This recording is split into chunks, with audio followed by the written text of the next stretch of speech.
live. Hey, Alex. Hey, how's it going? Pretty good. How are you feeling after all of that running around and we realized we were like ready to go and nothing was working and we couldn't figure out why nothing was working until we realized that there was no internet because our setup needs a direct line and you used it somewhere else. Yeah, I had to plug in my work laptop and the computers in the office. So anyway, yeah. So then we did the things and now we're here. Yeah. Thank you for waiting for us. It is 12:08. We are 8 minutes behind when we wanted to go live. Setbacks happen. Exactly. But we are streaming. We're online. We've read our chapters. We have read our chapters. We have drinks. It's just water today, but we have drinks. And I think we're ready to go. Yeah. Okay, so we are in the middle of Hinds' Feet. Actually, we're past the middle of Hinds' Feet on High Places. We read 3 chapters this week. They are Chapter 13, The Valley of Loss. Chapter 14, The Place of Anointing. Chapter 15, The Floods. Mm-hmm. Yes. Yeah. I just finished up earlier today. You finished yesterday. Yep. And I feel like there's a lot to talk about, but I feel like there was less this time in some ways than what we've talked about in previous sessions. I think there might be places where it comes up because I was even saying this to you like moments before we went live. Is I know I read it and I know I wrote a lot of thoughts down or underlined a lot of things, and yet there's really only 2 things that stand out. Like. Mm-hmm. If I think over this section, there's 2 things that stand out in my mind.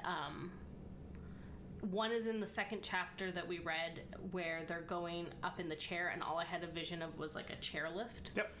But it seems like a chairlift without a bar. Yeah. So that scene. And then there's a scene in the flood chapter with the cave. And that is one of my biggest memories of the first time I read it. And coming back and revisiting that section, I realized how much I had missed or misunderstood at the time or where I was in my own life. I remember that completely different than how it actually occurs in the text. And it's almost as if my brain rewrote it to help process some of my own life spiritual journey at the time. So rereading it was lovely and reset how I think of the book. But not as a whole, it hasn't changed that much. Anyway, we'll get into it. So, chapter 13, in the Valley of Loss. Yep. The mist clears, and they are actually into, the mist was really challenging for them because you couldn't see anything. She had a lot of doubts in that time.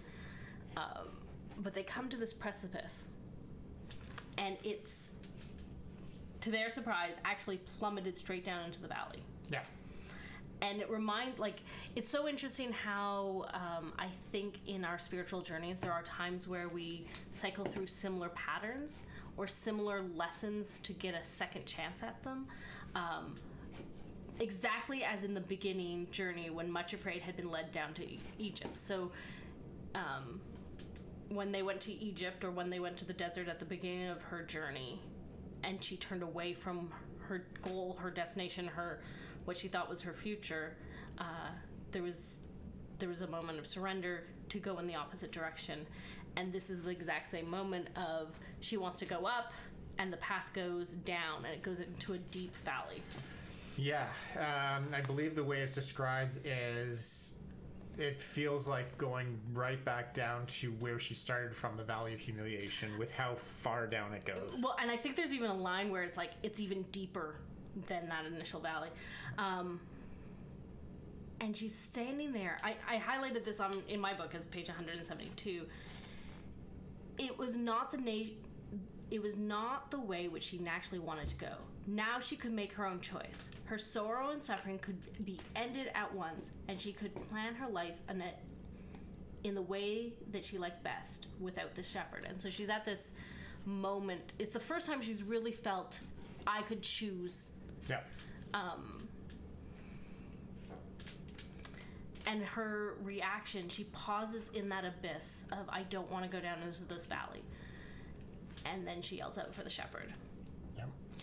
And it comes to my very...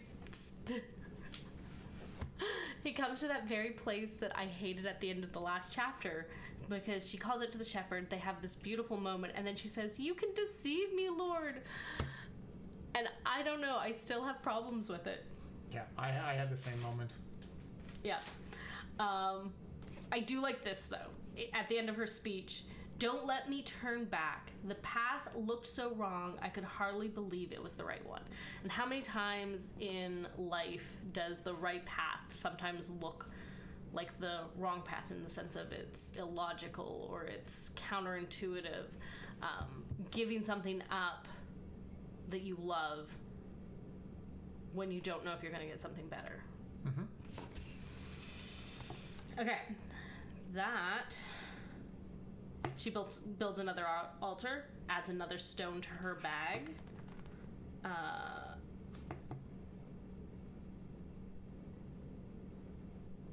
What was the other thing? I think this...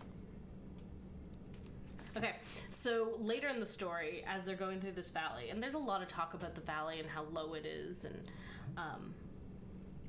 but it's a comment about, it seemed too that her two friends also underwent a strange transformation. They still held her hand, but there was neither suffering nor sorrow in the touch.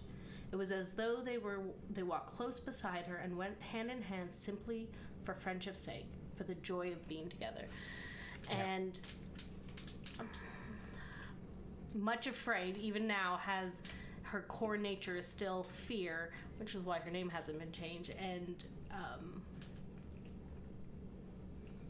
I'm wondering if sorrow and suffering have there's things happening in their lives as well. These 3 chapters, it's subtle, but there's a lot talking about what's happening with her companions, and I think that's actually in some ways the biggest part of these 3 chapters, is what's happening with her companions, more so than, I mean, it's very important what's happening with Much Afraid. The deep valley, the concern about it feeling like it's completely wrong to go deep down into this valley instead of going up into the high places, which is what she was promised. And I believe in the next chapter is it this chapter or the next chapter? There's a lot of talk about the mist. Walking in the mist clearing and seeing the high places, and walking in the mists again. Like there's a lot of that. Yeah. So this one, they're in the valley, and I think it's very interesting that there is a place where it says the shepherd was with her every day. She asked the shepherd one day about it.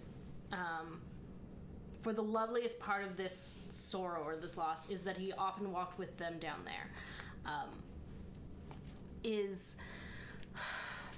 Okay, so my biggest issue at the beginning of this allegory is that when we live our life with Christ, he doesn't abandon us. We are not walking alone. I will never leave you, I will never forsake you. And yet to have a journey metaphor where she goes through these challenges, you need to have the shepherd be away at times so that she can go through some of those things. Yeah. So metaphorically, he's away. And then I was thinking there are times in our spiritual lives where God may be present, but we don't perceive that he is present. There is a loneliness. And so there are places in, like, along the desert, along the coast of loneliness, or... Yep. And yet in the Valley of Loss, he walks with her every day. Mm-hmm. And I've talked with many people who have gone through their own Valley of Loss, and they're like, it was a rough time. It was awful. I never would wish that on my worst enemy. However, I've never been closer to Jesus. He was present in this in a way that I never imagined. I don't want the loss, but I appreciate that this piece of the journey. Yeah. The other thing that Much Afraid finds out is, for the first time in her journey, she's on flat land. Let me see where to start this. One thing that was of particular comfort to her, after the hardiness and slipperiness of the way on the mountains, where she had stumbled and limped so painfully, she found that in those quiet green fields she could actually walk without stumbling, and could not feel her wounds and scars and the stiffness at all. And it does feel like what the journey has brought her to a place where she is now able to walk. There was something else in my brain. I couldn't think where I was going with that.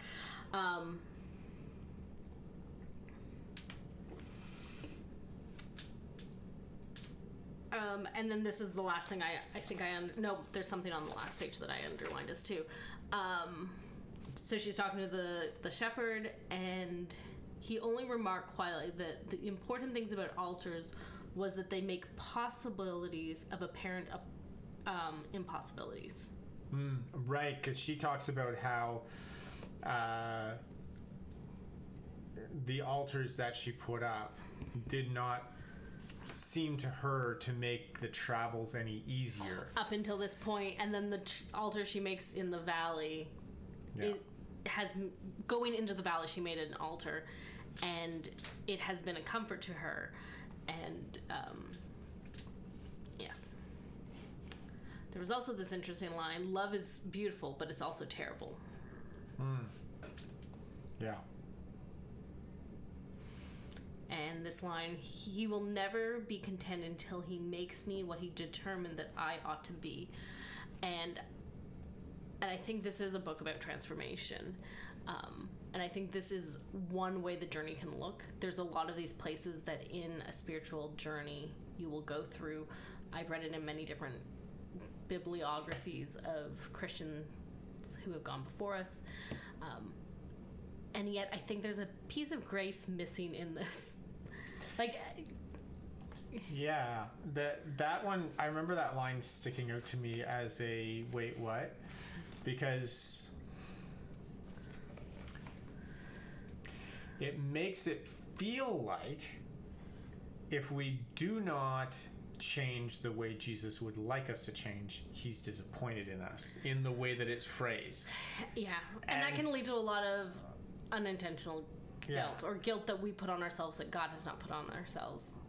There are times where we will get convicted and we confess something, or we root something out of our lives. And I still, like we've talked about it before, I still prefer the Max Lucado quote of Jesus loves us exactly where we are, but he loves us enough not to let us stay there.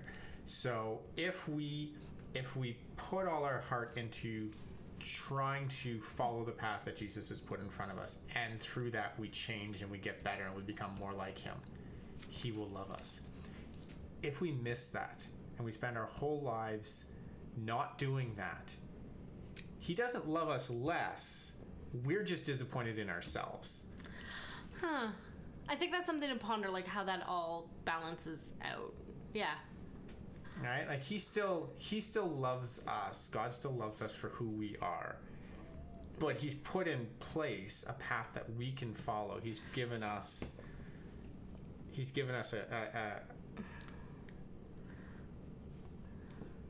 a mission in our lives that... Okay. I think where my brain's now going with that is this idea of where does us staying put become disobedience, which then becomes a hardness of heart, which then means we are now resisting what God wants to do in our lives. When talking about like once saved, always saved, one of the statements I often have heard and have said myself is like, God will never let it drop us, never let us out of his hand. We are in the center of his hand, but he won't stop us from walking away. Yeah. And there is that piece of, if we resist what God is asking us to do, at some point we stop listening.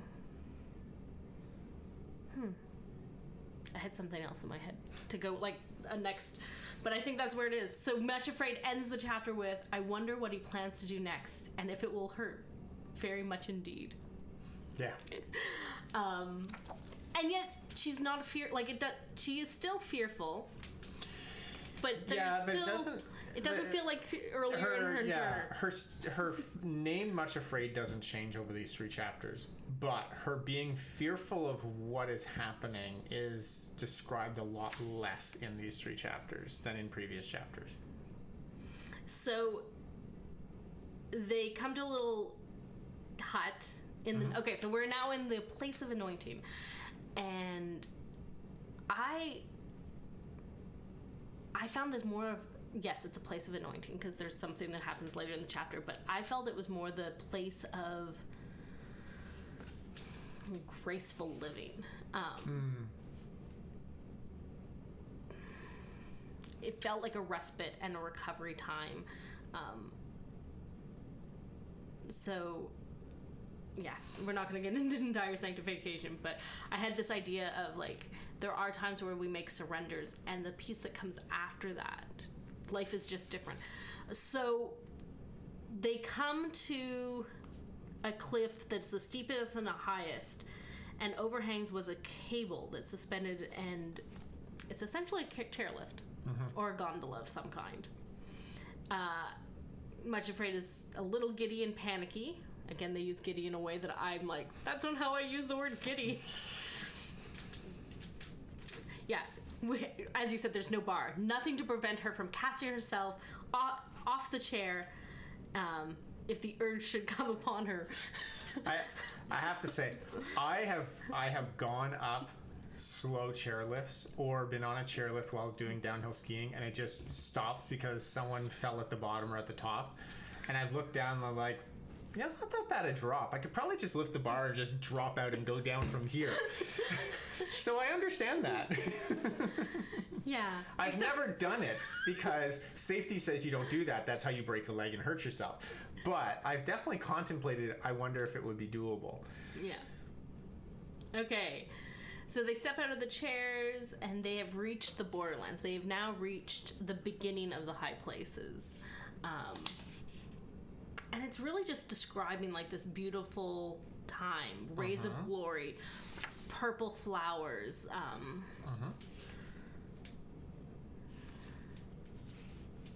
I'm trying to remember why I have this caption just written, C.S. Lewis, so I'm going to read this to figure out what I was trying to think. I know what it is. So this is the statement. It was so unspeakably lovely that neither Much Afraid nor her companions could utter a word, but stood drawing deep breaths and filling their lungs with spicy, pine-scented mountain air. And have you read The Great Divorce? No. So C.S. Lewis wrote this book of the Great Divorce, and it's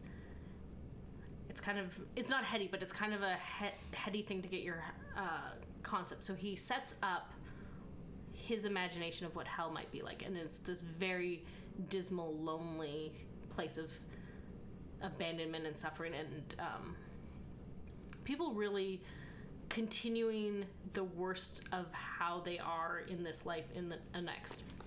And in this book, which we're not reading right now, there's a stop, and people are waiting at the stop, and it's all from the point of view if you were there. So everything's being described, and they get on this bus, and it's like, I think there's 5 or 6 people on the bus that stay long enough for the bus to come. And the concept is, if you had a second chance, would you choose heaven? And so the bus arrives, or the vehicle arrives at heaven, and just the glory of what it was, the sharpness of life, to the point that these people who hadn't been prepared for how wonderful it is, even the grass is too sharp for them. Okay. And too painful.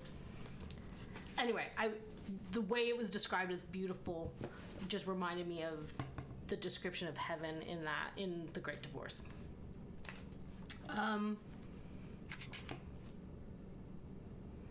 There's a whole revisiting of the water that is falling down. If you remember right at the beginning, as she was going up, she encountered water going down, and as they were choosing to go down, and here she is at their precipice as they are coming over a waterfall. Yeah, a giant waterfall. Yeah. It's from the way it's described, it's very, very, very tall and has quite a long drop down to the rocky below, and then the river continues from there. And yes, so that there's a whole bunch sitting with that of the water and then self-giving life. And it's that when we are like Christ, we lay our lives down for people. We don't take lives. It's why I'm a pacifist. I'm not always a great pacifist, but I'm working on it. The one thing that is in that, in regards to the water and the waterfall, which I found interesting, was the shepherd asks her to what she thinks of the waterfall, and she has this view of the waterfall of she feels sadness and terror for the waterfall because the water chooses to go off the cliff and crash into these rocks to be, from what she can, from her view of it, to be hurt, to be injured from crashing, to be broken, crashing into these rocks. And the shepherd says, "Look again." And then it's described as the water comes over and floats down almost like angel wings. And when it encounters the rocks, it just goes around the rocks with like as if there was no barrier, like as if they find joy in finding ways around the barriers and the difficulties and just continue to flow. Yeah. The shepherd says, at first sight, perhaps the leap does look terrible. But as you can see, the water itself finds no terror in it, no moment of hesitation, no shrinking, only joy unspeakable and full of glory, because its movement is natural to it. Self-giving is its life. This chapter, there was a lot in it, and I only have one more note that I actually highlighted. Like, there's 5 or 6 pages where I'm like, yep. Well, there was isn't that where she's brought, like, isn't that her first encounter? Or is that in the next chapter? I thought there was this one is her first encounter with the high places. This is the first encounter with the high places. Yeah. Where she's actually brought up to the high places temporarily. Yeah. I didn't really have a lot to say about it. It was... Well, it reminded me of, like, there's one part where the shepherd brings her to the high places. So she is actually in the high places themselves. She sees the beauty of this pristine white everywhere. And as she's there, the shepherd is transfigured in front of her. Yep. Wearing brilliant white robes with purple and gold and blue, deep blues, and wearing a crown. There's an altar of pure gold at the same time. Yeah. There are callbacks to, I think, 3 things all at once. Jesus and his disciples on the mountain of transfiguration. Yep. There is a call to, actually it's explicitly a call to Isaiah 6, where Isaiah is at the altar and says, "Here I am, send me, but I am of unclean lips." And then there is a hot coal an angel takes and touches him to purify him. And the exact same thing happens. Lo, it hath touched my lips, thine iniquity is taken away. It's been a long time since I read New King James or King James. Thy sin is purgeth. And then the third one, this whole thing reminds me of the fact that John's revelation is him having this very same type of vision of what is and what reality is. Yeah, it's an interesting section, and I had no other comments about it existed. I just like the parallels to the Mountain of Transfiguration. I thought it was really quite neat. So I did have one other thing that I had highlighted. This was the only thing. Just before we get to that, because I think it's the same thing. I think it might be the same thing. The other thing that I found interesting was even after she leaves the high places,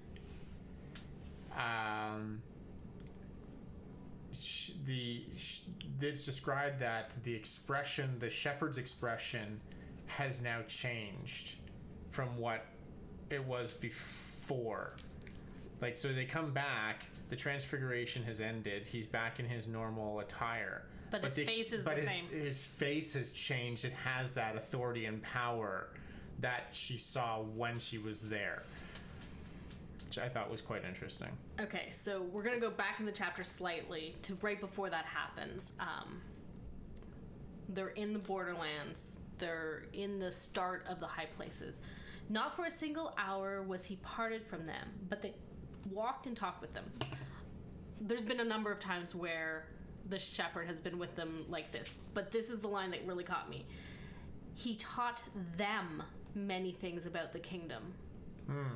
The them really stood out to me because it's much afraid, suffering, and sorrow. Yeah. He's teaching all three, and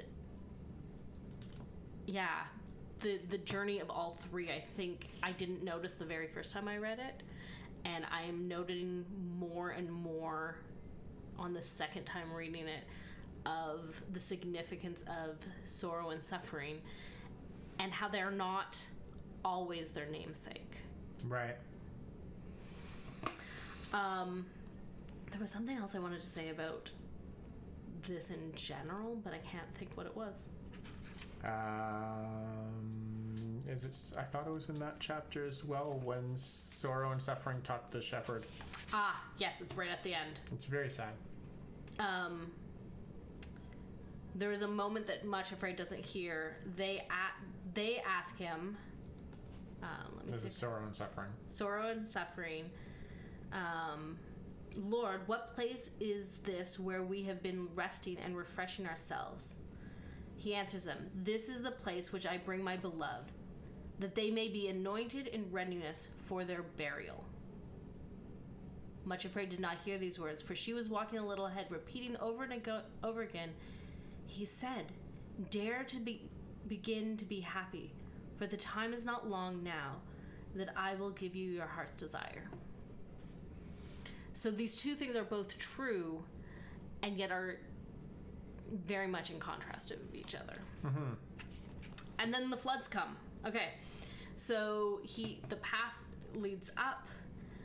He's warned them that there'll be mists throughout the whole high place. Again, there's a comment about how her friends are gentle and untiring. She seems to be getting weaker and weaker. Yeah, and they seem to be getting stronger and stronger as they climb. And then she has this voice in the night telling her, very much an Abraham, go up to this place and surrender the thing that you love the most. And it goes into details that I'm not going to dwell on. Okay, there's two things that happen. The next morning she gets up, she says, did you want to say this part? No, go ahead. Sorrow and suffering are like, what do we do? And so she's like, we're going to go this way. And the first thing that happens is they hear runners, and it's fear, bitterness, followed by resentment, pride, and self-pity, and they are running the opposite direction. My first thought was, how did they get up this high? I didn't think they could get to the borderlands. And they're like, run, turn back at once, an avalanche is falling. And this is the first time suffering and sorrow were at a loss on what to do. What shall we do? And I think this is one of the most critical moments in this chapter. Mm-hmm. I think this chapter is one of the most critical pieces of this literature. Much Afraid says, no, we have been commanded to go forward. We will go forward. And after she has said it and agreed to go forward, then the voice spoke at hand. And it's that was like, for me, very much Abraham he's like, I will trust that God is going to figure this out if he's going to raise my son from the dead. And it was in his act that God said, here's the way out. Yeah. So they find this cave and they stay out this flood in the cave. Yep. And my memory of the cave was that it was a breaking point from her, like a complete loss. That's not how this chapter reads, but that's how I remember reading it. And that she's like going to throw the stones out into the flood and lose them because she's so upset. Like, that's my memory of the chapter. That's not what happens. No, what she does, pull the stones out, and she looks at them and says, why am I keeping these? What's the point? Like, what's the point in having these? They've done nothing for me. And then as she looks at each stone, she recalls a verse for each stone, recites the verse, scriptural verses, and then goes, well, why would I get rid of that? That was important to me. Or something along those lines. One of them is, well, half of it's been true so far. How do I know the other half won't come true as well? So she keeps each stone, as she looks at them, recalls the scripture that is the memory to go with it, and then looks for the promise in that verse and how it's either already been fulfilled or could still be fulfilled, and then puts it back into her bag until she has all of them back in the bag. She secures the bag back around her neck, and holds it dear, and she feels like an actual change in her spirit, in her emotions at that point. Yeah. And so the part that I remembered was I thought it was, in my remembering of it, I thought it was more of a, like, you know that moment in Forrest Gump, okay, where his buddy is on the ship and he's at the mast pole and he's yelling into the storm? Oh, yes. Yeah, so not Forrest Gump, but his commander from when they were in Vietnam. Captain Dan or whatever it was? Yeah, is yelling into the storm. That's how I always envisioned the scene of her, like, and her being wet and drenched and upset. Like, that's how I remembered it, and crying. It's not how it's written. And the thing that I noticed this time is, and none of the water came into the cave. Yeah. I really noticed that. And it reset my whole thinking about it. And I really appreciated re-looking at it. I liked that she paused over each stone. I think that is why I think journaling is so important. Being able to go back over these moments. I've been telling some stories in my sermons lately of victories that God has given me.